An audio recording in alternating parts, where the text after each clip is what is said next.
Welcome to the Center for Relapse Prevention.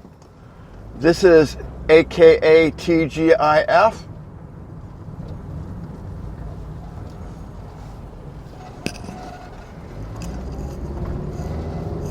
Excuse me there. I got a little distracted. Welcome to the Center for Relapse Prevention. This is AKA TGIF. This particular recording is actually meant to be uploaded for the website's weekly Ask TGIF. And today's subject is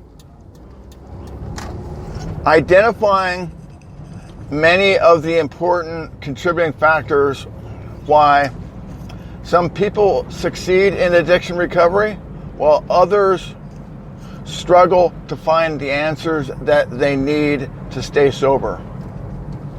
And today we're talking about sense of urgency. These are complicated subjects, but what I'm trying to do is take a complicated subject, a macro subject, and create a micro lesson.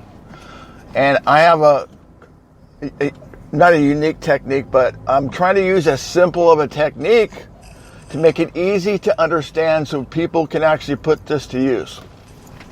Okay, so today we're gonna identify one or two contributing factors why some individuals do not succeed while others succeed. And that is sense of urgency. Yeah, I already said that, didn't I?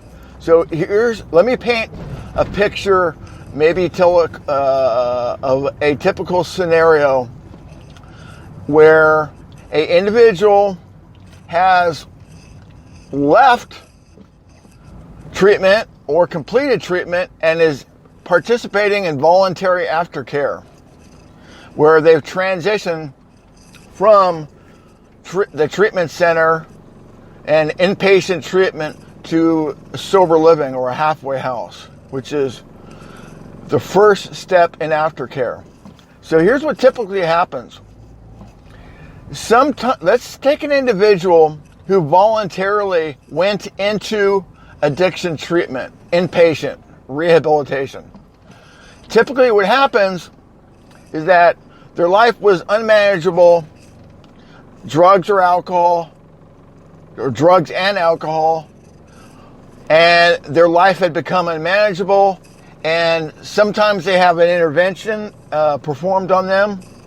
Sometimes they were at a point in their life where they were sick and tired of being sick and tired, and they ended up in treatment. So whatever let's say for this intents and purpose, the individual, male or female, ended up in treatment voluntarily.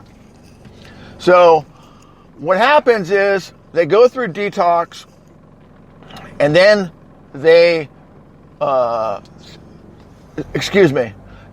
through detox, and then they get stabilized. The acute addiction is relieved from them.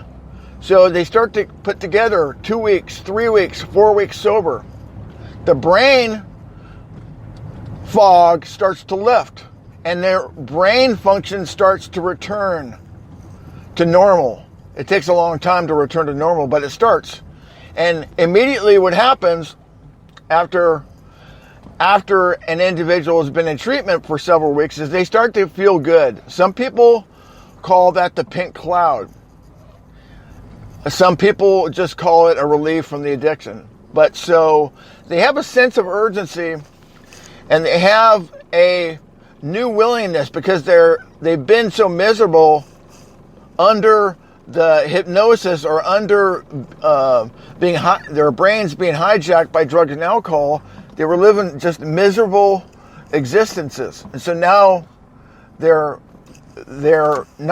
been sober for a short amount of time and they're feeling pretty good. So inevitably, here's what happens when an addict or alcoholic returns to. Excuse me, I lost my train of thought here.